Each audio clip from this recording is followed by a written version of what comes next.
고린도 후서 10장 1절로 6절까지 찾으신 대로 저와 같이 찬송 부를 때 같이 부를 텐데 왜 찬송 부를 때는 소리가 큰데 성경 읽을 때는 소리가 좀 작아요.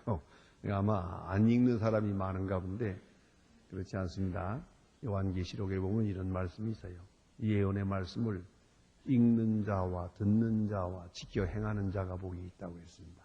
첫 번째가 읽는 복이요. 둘째가 듣는 복이요. 그다가 행하는 복이 있습니다. 그런 거로 읽는 복도 받아야 돼요. 그걸 잊지 말아야 합니다. 다 같이 한 목소리로 읽겠습니다. 노래하여 대변하면 겸비하고 대하면 담대한 나 바울 어찌 이에 그리스도 예수의 온유함을 관용으로 친히 너희를 구원하고 또 너희를 제 행하는 자로 여기는 자들에 대하여 내가 담대히 대하려는 것 같이 너희와 함께 있을 때에 나도 하여금 이 담대한 태도를 대하지 않게 하기를 구하노라. 우리가 육체에 있어서 행하나 육체대로 싸우지 아니하노니 우리의 싸우는 병기는 육체에 속한 것이 아니요 오직 하나님 앞에서 견고한 진을 판 강력이라.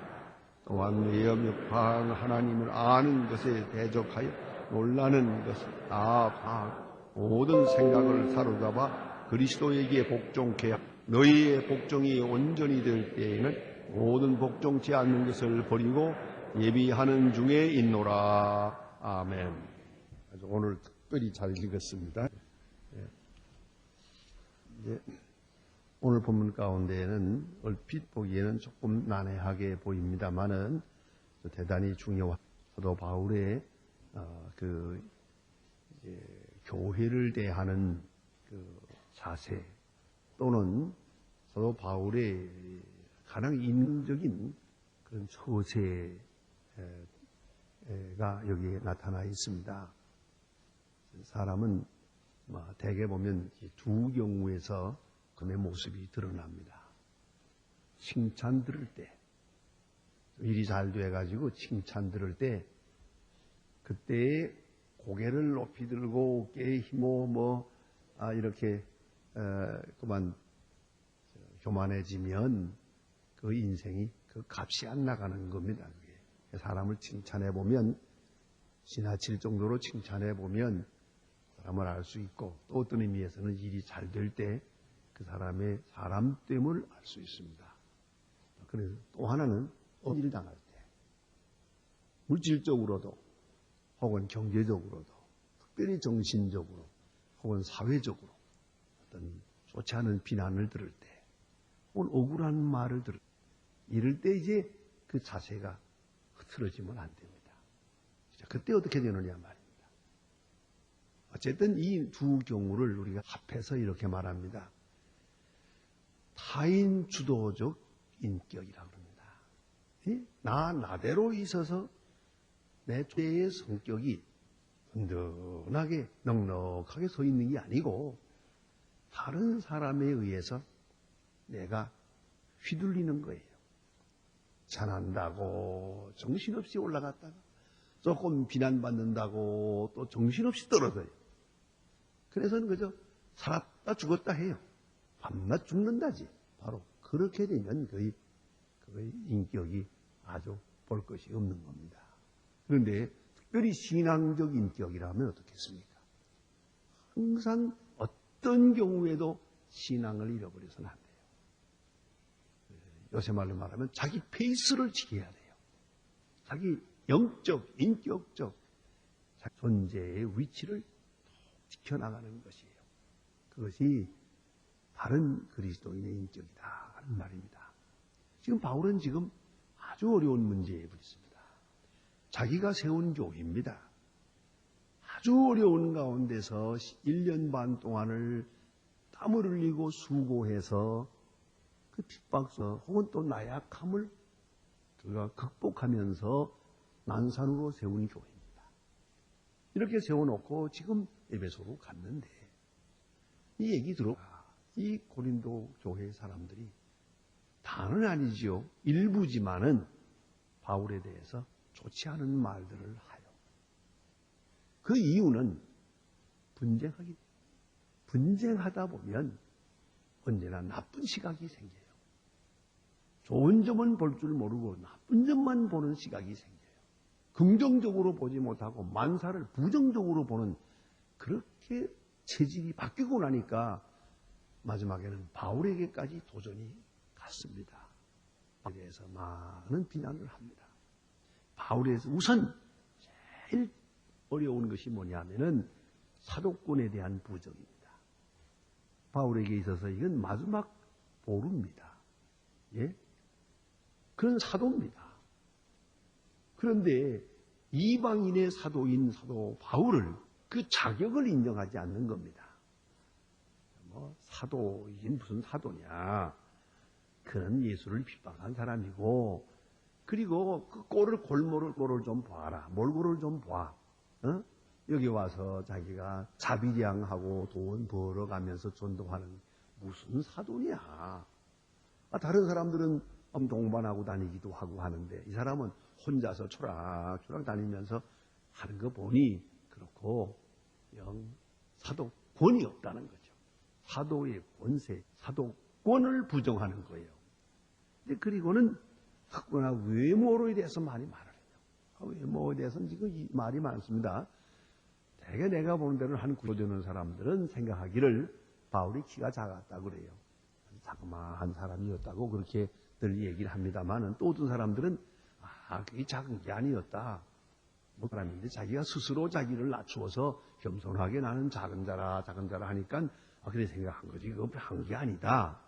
그렇게도 말하기도 합니다만은 어쨌든 그는 초라하긴 사람이었던 것 같아요. 그런데 이래서 외모에 대해서 비난을 합니다. 또 그 다음에 그 사람의 의에 대해서 비난을 해요. 그게 뭐냐면 멀리서는 큰 소리 빵빵 치지만은 직접 대하고 보면 아주 온유한 사람이다. 유약한 사람이다. 그러니까 만나면 별거 아니고 편지 쓸 때 보면 큰 소리 친다. 멀리서는 그런 것 같지만은 가까이 대해 보면 그저 별 할 게 없는 사람이다. 이렇게들 얘기하더라는 거죠. 아무튼 많은 비난이죠.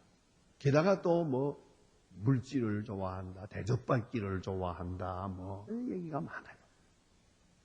이런 얘기 저런 얘기가 있는데 이에 대해서 지금 사도 바울은 오늘 본문에서부터 이제 계속해서 답변을 합니다. 참 어떻게 생각하면 이 말까지도 안 했으면 좋지 않겠나 싶은데 그러나 고린도 교회를 위해서 하는 것 같아요. 교회가 이것을 알아야 갔기 때문에 부득불 대답하게 됩니다. 이제 계속 이어지는데 오늘 본문에 그 시작이 있습니다. 어쩌면 총론적인 말씀이라고 볼 수가 있습니다. 먼저 오늘 여기 본문에 보면 1절에서 말합니다. 그는 기본적인 자세를 말합니다. 이런 일을 당할 때 자기가 세운 교회로부터 비난을 받을 때 자기가 사랑하던 사람들로부터 배반을 당할 때 오히려 감사와 그 칭찬을 들어야 할 사람으로부터 이런 비방하는 말이 들려올 때 마음이 아파요. 참 괴로워요. 바울은 지금 누군가가 지금 자기를 비방한다는 것까지 알고 있어요. 그건 자기가 세운 교회니까 다 알죠. 그러니까 내가 전에서 예수 믿게 한 사람인데 이제 와서 저 사람들이 나를 이렇게 비방하다니 참 마음이 아파요. 그런 가운데 지금 하는 말입니다. 보니까 이 답변의 기본 자세가 뭐냐 하면 아주 이건 의미심장한 것입니다. 그리스도의 온유와 관용으로 권면한 이 한마디가 전체의 총론이에요. 아주 기본 철학이에요. 그리스도의 온유와 관용으로 내가 너희를 권면하노라. 명령하는 게 아니에요. 징계하고 있는 게 아니에요. 책망하는 게 아니라 권면하고 있어요. 그 권면하는 자세의 기본이 뭐냐면 온유와 관용으로 그랬습니다. 여기서 온유라는 말이 뭐냐? 온유라는 말은 예수님께서 팔복을 말씀하실 때 온유한 자는 복이 있나니 저가 땅을 차지할 것이요 그랬는데 온유 8가지 기독인의 덕 중에 온유가 나옵니다. 온유 대단히 중요한 말인데 이 브라우테스라고 하는 말은 영어로는 젠틀네스라고 번역합니다. 젠틀네스. 온유하다. 유하다는 말이죠. 이에 대해서 특별히 히브리 사람들은 생각하기를 인격의 질이라고 생각합니다. 온유는 인격의 질이며 인격의 수준이 온유에서 정해진다는 겁니다. 지식이 얼마나 있느냐, 그거 중요한 게 아니에요. 돈이 얼마나 있느냐, 그거 인격 평가에는 아무 상관도 없어요. 가끔 우리가 이런 실수를 하는 것 같아요. 혹시 이제 사람을 사귀던가 무슨 사람을 등용시키던가 혹은 결혼을 하든가 할 때 보면 사람을 무슨 돈 보고 그 다음에 학번을 보고 지식을 보고 있죠. 이거 잘못하는 거예요. 그걸 보고 사람을 보려고 하는 것은 잘못 본 거예요. 되게 이것은 뒤에 뉘우치게 돼. 왜냐하면 이 온유라고 하는 것과 그 사람의 공부와는 아무 상관도 없어요. 그 사람의 지위와 인격과도 아무 관계 없어요. 아무 관계도 없어요. 그걸 생각해야 돼요. 그러니까 어느 온유하지 못하는 일로 인해서 그 교수님이 두고 후회하는 걸 보았습니다. 사실 좀 속상하긴 하지만 어느 때 강의를 하는데 대학에서 강의를 하는데 학생 하나가 이상한 질문을 했어요. 그 질문이라는 건 한 번 하고 교수님이 뭐라고 설명하면 그 다음에 질문이 대답이 잘 됐든 말았든 거기서 또 질문하면 안 되거든요. 왜냐하면 교수님이 그 대답을 일부러 비껴갈 수도 있는 거예요. 그런데 질문을 비껴갈 수 있는데 이걸 질문했죠? 하니까 또 질문했죠? 3번, 4번 그 물고 늘어지는 거예요. 가만히 보니까 몰라서 물어보는 게 아니에요. 골탕을 먹이려는 거예요. 이걸 알고 화가 나가지고요. 그 시간에 참지 못하고 너 이래서 퇴학이야 그랬다고요. 그 퇴학 그렇게 한다고 학생이 또 유들하는 말이 교수님 내가 질문 잘못했다고 나 퇴학이요? 퇴학시키나 봅시다. 이러고 나왔네. 이거 어떻게 돼요? 교수님이 화가 나서 밖으로 냈어요. 나갔다고 아주 가버릴 수도 없잖아요. 또 학생 몇 사람이 와서 교수님 그러지 마세요. 그거 안 됩니다. 그러니까 또 도로 들어왔어요. 이거 얼마나 창피해요 이거. 요것이 무엇이에요? 요것이 인격의 수준이에요. 박사요, 교수요, 수십 년 교수 노릇을 했지만은 아직도 요건 띠가 덜 떨어졌어요. 안 된 거예요. 요거 온유하지 못한 거예요. 바로 그게 온유라는 거예요. 온유가 뭔가 생각해 보세요. 인격의 질이고 인격의 수준, 그건 온유로 결정하는 거예요. 온유는 인격이요, 인격은 소유나 지식과는 별도의 것이요. 여러분이 정말로 사람을 싶으려면 온유를 기준으로 해서 택하세요. 얼마나 온유한가. 또 온유가 하나로 드는 게 아닙니까? 온유의 수준이 있어요. 어느 정도 온유한가. 그걸 놓고 사람을 평가해야 된다. 그 말입니다. 이 온유라는 말을 철학에서는 이렇게 정의하고도 있어요. 아주 다스려진 분노를 다스리는 인격. 울분을 충분히 다스릴 수 있는 인격. 다시 말하면 화가 나는 일. 그래서 참으로 온유한 사람은 절대로 화가 나는 일은 안 된다. 어떤 경우에도 화는 없어요. 화내는 일은 없다. 그것이 높은 수준이에요. 그러니까 우리가 어느 정도 화를 내나, 1년에 몇 번 내나, 또 혹은 어떤 경우에 화를 내나, 그에 따라서 그 사람의 인격의 수준이 결정된다 하는 말입니다. 요새 이런 문제를 놓고 요새 돌아가는 얘기 가운데는 EQ라는 말을 하죠. Emotion Quotients라고요. 이 감성지수 이렇게 말합니다. 감성지수란 3가지로 설명된다고 합니다. 하나는 그 사람의 감성 능력 어느 정도 느끼고 있느냐. 느끼는 능력이 어느 정도 수준에 있느냐 하는 거죠. 아무것도 못 느끼는 그건 죽은 사람이지. 예? 근데 희로애락간에 감성이 없어요. 그러면 안 되죠. 넉넉하게 정확하게 느끼되 특별히 중요한 것은 편견 없이 느껴야 돼요. 내가 보면 자기 나름대로 지금 슬픈 일이 있다 하면은 기쁨을 느끼지 못해요. 받아들이지 못하니까요. 내가 또 기쁜 일이 있다 하면 남의 사정을 또 몰라요. 받아들이지 못해요. 이게 바로 문제죠. 그러니까 어떤 감정에 얽매여서 그만 그 감성 자체 고장이 났어요. 그중에 가면 그런 게 있잖아요. 너무 억울하고 슬프고 괴롭고 이렇게 되면 아주 웃음이 싹 가시고 말아요. 그 다음에는 유머가 뭐예요? 교회 나와서 이렇게 남들이 웃을 때라도 왜 웃나 그래. 웃을 일이 없거든. 그 사람은 아무리 생각해도 웃을 일이 아니야. 다른 사람은 다 웃을 사람은 안 웃어요. 이게 바로 감성지수 제로예요. 그게 아주 푹 떨어진 거예요. 감성이 병든 거라고요. 네? 감성 능력, 감지 능력, 그게 중요하고요. 그 다음에 또 한 가지는 다른 사람의 감성에 대한 수용 자세입니다. 그거 어느 정도 수용할 수 있느냐. 자, 다른 사람이 기쁘면 나도 함께 기뻐요. 더불어 기뻐야 돼요. 나는 그렇지 않더라도 남 슬픈 일이 있으면 또 같이 눈물도 흘려야죠. 그런데 내가 기쁘다고 해서 남 슬픈 얘기를 들어도 슬픈 일이 없어요. 또 뿐만 아니라 다른 사람이 내게 어떻게 대하느냐에 대한 반응이에요. 칭찬한다고 해도 내가 그 사실 여부를 막론하고 그렇게 교만해질 것도 없고요. 또 누가 좀 비난을 한다 하더라도 아이고 그러면 그러라지. 그게 무슨 대수로운 건가 이렇게 생각한다고요. 그게 바로 넉넉한 거죠. 되게 그런 경우가 있지 않습니까? 이런 말이 있어요. 장님 보고 장님이라고 하면 화를 내요. 그러나 눈뜬 사람 보고 장님이라고 해도 화를 내지 않아요. 이 말은 뭐냐면 유식한 사람 보고 이 무식한 거 말해도 빙그레 웃어요. 쓸데없는 소리.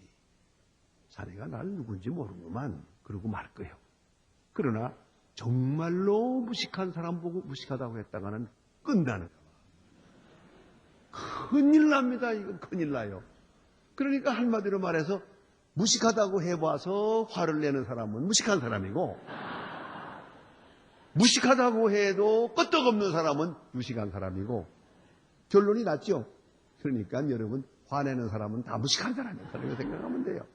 듣는 이게 감성이 낮거든요. 감성 지수가 낮아서 그렇게 잘못 반응하고 있는 것이에요. 뭐 남이 뭐라면 어때? 무슨 내가 넉넉한데 쉽게 말하면 여러분 돈 가지고 생각해 보세요. 내가 돈이 많다고 합시다. 그런데 내가 옷을 좀 허름한 옷을 입고 다니면 어때요? 남들이 볼 때 얼마나 가난하면 저런 옷을 입었나 해도 쓸데없이 내 은행 잔고를 모르는 만 이 생각을 하지. 상관이 없잖아요.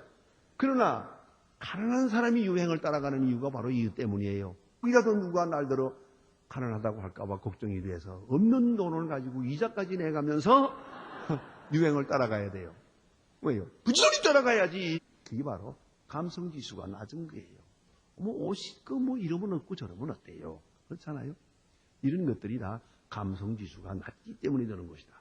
어떤 거기에 대한 반응지수에서 감성을 볼 수 있고요. 그 다음에 가장 중요한 것은 자기가 자기를 다스리는 셀프 컨트롤, 자제 능력이에요. 자기 욕심, 자기 교만, 또 자기 게으름을 다스려요. 자기 기쁨, 슬픔 이런 거 있잖아요. 내가 아무리 기뻐도 다른 사람을 나 혼자서 기쁘다고 할 수가 없고요. 또 다른 사람 다 기뻐하는데 내가 좀 슬픈 일이 있다고 자꾸 내가 이렇게 하고 다니면 다른 사람에게 좋지 않은 걸 주잖아요. 그러니까 그 배려하는 의식이 있을 때 내가 나 스스로를 다스리게 돼요. 슬퍼도 슬프다고 하지 않고 기뻐도 너무 출랑대지 말고 이렇게 된단 말이에요. 이게 바로 자기를 다스리는 거지. 특별히 욕심 다스리기 어렵죠. 어쨌든 자기 감정을 자기가 아는 게 중요해요. 객관화되어야 된다는 거죠. 자기 감정이 어디까지 와 이걸 의식할 수 있어야 돼요. 그런데 이 의식하는 세계에서 이것이 그만 노출돼 아주 이것이 밖으로 나가버리면 그 다음엔 이제 걷잡을 수 없는 거예요. 그 어떤 사람들 가기를 뭐 느끼는 것도 뭐 그 죄인가? 죄지요. 어떻게 죄가 아니겠어요? 그건 무방비가 아니에요. 감성을 혼추이셔야 되는데 감성은 무방비다. 이렇게 생각할 때 이거는 감성 지수가 낮은 것이다. 이렇게 됩니다. 그러면 여기 온유하다 하는 말은 뭐겠어요? 이런 표현으로 말하면 감성 지수가 아주 높은 거예요. 감성 지수가 아주 극치에 달하는 거예요. 그거라는 것이 옵시다. 그러니까 전혀 분노가 없는 거죠. 그리고 자기 위치를, 자기 페이스를 잘 지켜나갈 수 있어요. 흔들리면. 그래서 타인지향적이든가 타인에 의해서 내가 움직이는 게 아니고 혹은 종속적으로 움직여지는 게 아니라 자기 주도적으로 자기 자신의 프로액티비티, 자기 주도성 든든하단 말이에요. 모든 것을 스스로 판단하고 스스로 지켜가고 있어요. 다른 사람들이 나에게 하는 말 이런 거는 별로 중요한 게 아니에요. 그건 조금 생각해요. 그러나 그건 비중이 적어요. 나 자신에 대한 것이 넉넉하게 이렇게 차이해야 된다 하는 말입니다. 이게 그것이 중요한 것입니다. 그러나 여기서 생각할 것은 온유하다는 말은 결코 약하다는 게 아니에요. 약한 것과 온유한 것은 다릅니다. 온유라는 것은 하나님의 속성이기도 하고 하나님을 가르쳐서 우리가 표현할 때 하나님에 대해서 설명할 때 하나님은 겸손하다 그렇게 말하지는 않습니다. 그 분명히 알아야 합니다. 하나님 겸손한 분은 아니에요. 하나님은 온유해요. 알겠어요? 그렇기 때문에 겸손과 온유는 다른 거예요. 온유라는 말은 하나님께까지도 이어지는 그러한 높은 차원의 성격을 말하는 것이에요. 하나님은 온유하신 하나님이에요. 그러나 하나님이 겸손하신 하나님은 아니에요. 이만큼 중요한 덕성인데, 자, 그래서 예수님 말씀이 온유한 자는 복이 있나니 저가 땅을 차지하리로다. 한 말씀이 아니에요. 온유한 자가 요새 말로 말하면 정치적 능력을 가지겠다는 거예요. 온유한 자는 빼앗 같은데 아니요. 온유 자체가 능력이에요. 온유한 자가 땅을 차지하게 된다.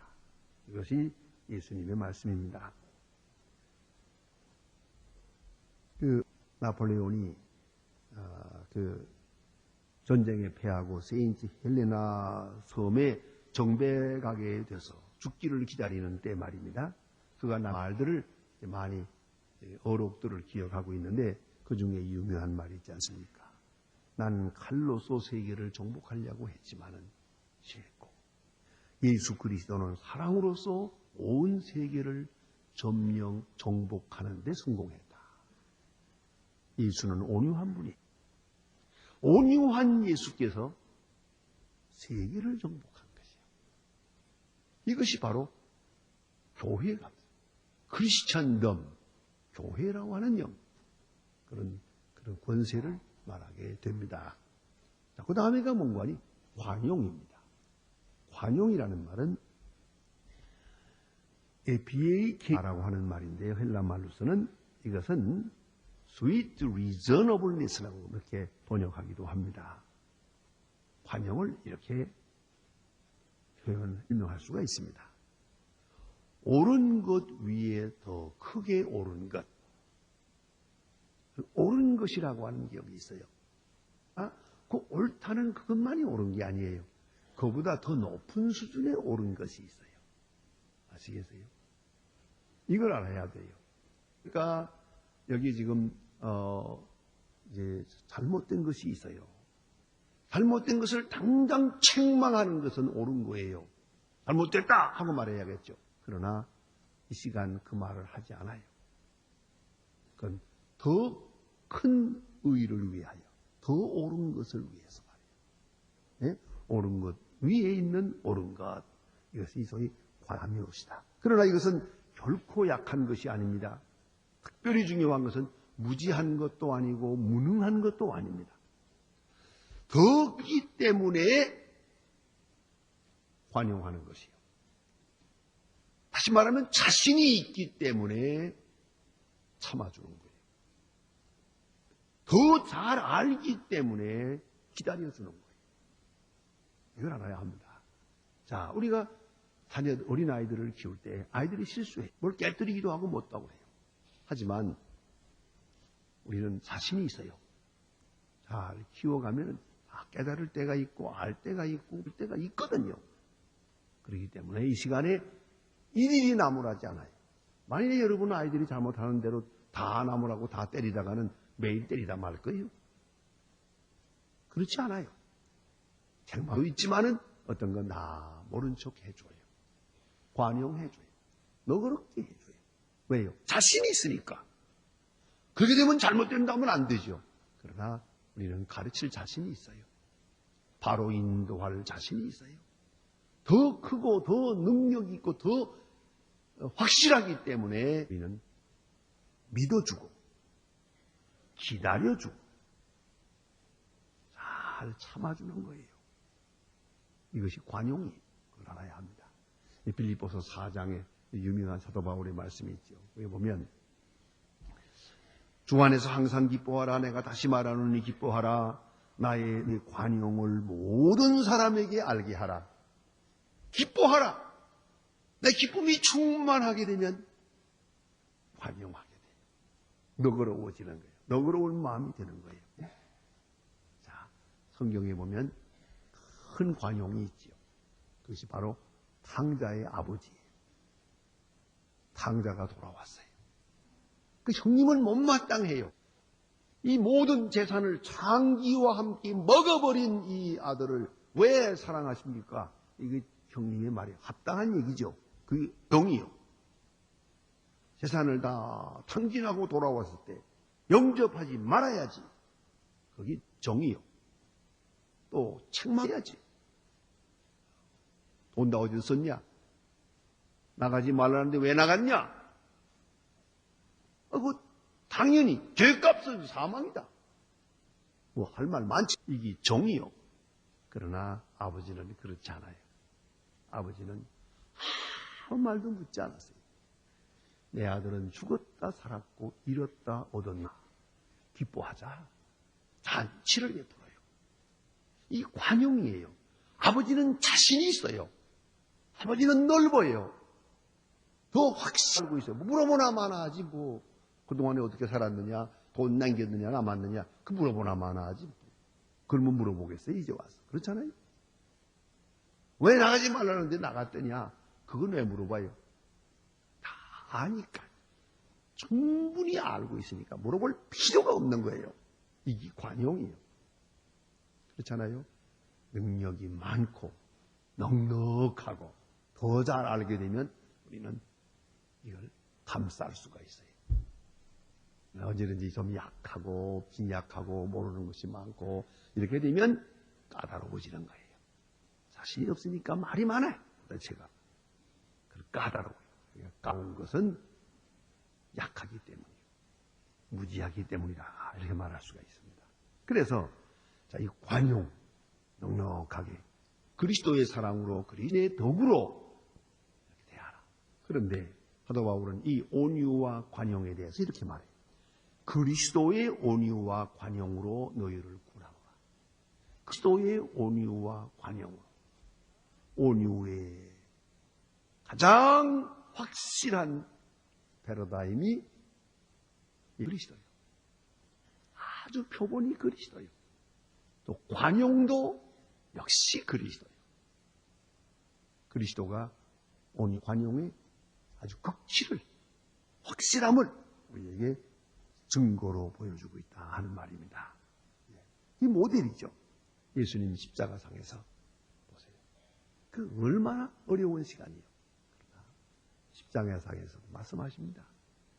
하나님이여 이들의 죄를 사해 주옵소서. 자기들이 하는 것을 모르기 때문입니다. 여기에 온유가 있고 관용이 있는 거예요. 얼마나 높아요. 저들은 밑에서 뛰어내리라 뭐라 그러면 놀아가고 창으로 찌르면서 소리 지르고 있지만은 예수님은 높은 차원에서 이렇게 내려다보고 있어요. 이 불쌍한 사람들아, 하나님이여 용서해 주옵소서.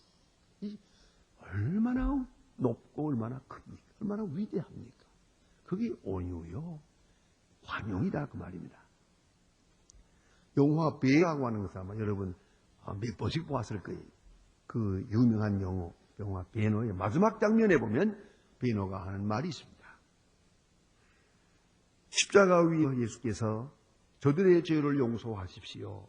자기의 하는 일을 모르기 때문입니다. 라고 하는 말씀을 하실 때 바로 그때에 내 손에서 칼을 쏴가는 것을 느꼈다. 아시겠어요? 예수님께서 십자가상에서 저들의 죄를 사소서 하는 그 말씀이 들려오는 순간 나는 군인이지만은 내 손에서 칼을 뺏어갔어요. 이제는 칼을 쓸 수가 없어요. 말의 뜻을 알고는 나는 칼을 쓸 수 없는 사람이 돼요. 그래 칼을 안 쓰고 끝까지 그렇게 어려움을 견디고 승리하지 않습니까? 이게 베노의 주제 그렇잖아요. 오늘 생각해 봐야 됩니다. 예수님의 그 온유함, 예수님의 관용, 그 마음을 우리가 본받아서, 그 덕을 본받아서 내가 너희를 권하노라 이렇게 말합니다. 이것이 사도 바울이 고린도 교회 자기를 비난하는 사람들에 대한 바울의 사세였습니다. 오늘 본문에 다시 자세하게 한 대목 한 대목 설명해 나갑니다. 이제 설명하기 이렇습니다. 육체대로 싸우지 않는다라고 말합니다. 육체로 비판하고 육체적 시각에서 비난하고 그러지만은 사도 바울은 같은 방법으로 대항하지 않았습니다. 육체대로 말하는 사람에게 육체대로 대답하지 않았습니다. 세상적으로 비난하는 사람에게 세상적 방법을 쓰지 않았습니다. 이 점이 중요한 거예요. 불은 물로 끄는 거예요. 1대1, 말을 말로, 성명을 성명으로, 데모는 데모로, 칼은 칼로, 이는 이로 이런 얘기가 아니에요. 고린도 교회는 어이없게도 육체적 방법, 세상 방법으로 비난하고 있어요. 세상적 시각에서. 바울은 아니요. 온유와 관용으로 대할 때 방법을 바꾸었어요. 육체대로 싸우지 않노라 합니다. 어떻게? 먼저는 하나님 앞에서. 중요한 건 이것이요. 하나님 앞에 있는 의식에서 떠나기 때문에 잘못되는 거예요. 누가 어떻게 비난하든 말든 나는 여전히 하나님 앞에 있어요. 하나님 앞에 있는 의식을 가지고 행하더라고 말이에요. 믿음이 중요하고 근본적인 신앙적 의식, 신앙적 감성, 신앙적 시각에서 다시 삶을 보게 되었다. 또 하나는 이제는 하나님이 주신 무기로 하는 거예요. 내 무기가 아니에요. 육체적 무기라고 하게 되면 뭐냐 하면 지식과 지혜와 논리와 변론과 이런 철학과 이런 것들이거든요. 아주 법적으로 따지고 싶죠. 그런 것들이는 이건 아니에요. 이런 육체적 방법을 버리고 하나님이 주신 방법, 모든 걸 파하는 강력한 힘이에요. 사도 바울은 이렇게 믿고 있어요. 그것은 바로 하나님의 강력, 하나님의 강한 힘, 그걸 의지하고 있어요. 그것은 만이요, 성령이요, 진실이요, 하나님의 긍휼을 말하는 것이요. 하나님의 강력한 힘으로 내가 너희와 싸운다. 결국은 오늘 좀 더 깊이 말씀을 드립니다. 그것은 바로 그리스도에게 복종케 하려는 것이다. 다 같이. 내가 복종하고 너희가 복종. 내게 복종하라는 게 아니다. 내가 싸워서 이기면 뭐라고 지면 뭐래요. 자, 사과를 받으면 뭐라고 안 받으면 뭐래요. 내가 보면 사과 받으려고 하다가 이 문제가 좀 복잡해져요. 아무 소용없어요. 잘못했다고 하면 어떻고 안 하면 안 돼. 그런 거 너무 신경 쓸 것도 없어요. 중요한 것은 그리스도에게 복종케 하는 것. 내가 그리스도에게 복종하는 이 선한 싸움을 싸워서 믿음을 지키고 그리스도인의 덕을 지키고 온유와 겸손과 진실을 지켜서 관용으로 대하면서 그리스도의 사람으로 그리스도를 닮아가는 거기에 나 자신과의 싸움이 있고 또 너희들은 그리스도에게 복종케 하려는 것이다. 이것이 사도 바울이 지향하는 싸움이었어요.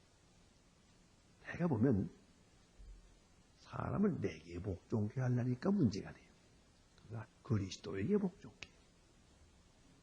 뭐 내가 이기고 내가 지고 그런 얘기가 아니에요. 그리스도가 승리하면 되는 거예요. 그리스도의 뜻이 이루어지면 되는 거예요. 그래서 사도 바울은 말합니다. 예? 모든 생각을 사로잡아 그리스도에게 복종케 하니 너희의 복종이 온전히 될 때 바로 그때의 승리가 있는 것이요. 제발 나에게 이런 말 하면 어떻고 저런 말 하면 어떠냐. 나 그거 상관없다. 이해했다. 다 덮을 수 있다. 그리스도에게 복종하라. 내가 바라는 것은 온전히 그리스도에게 복종하라. 세상적 방법, 육체적 방법 다 버리고 엄청난 위대한 능력, 하나님의 능력만 의지하고 그리스도에 복종하라. 그것이 사도 바울의 권면이었어요. 권면이었어요. 여러분 누구하고 이렇게 다투고 있어요? 내가 이기고 내가 지고 내가 이기고 내가 지고 뭐라 상관없어요. 내가 이대로 어떤 비난을 받아도 좋으니까 난 다 잊어버렸고 다 소화했노라. 그래서 신앙생활 잘 합시다. 그리스도에게 복종, 온전한 복종, 이것이 승리예요. 자, 누가 이기고 누가 지면 하나는 졌어요.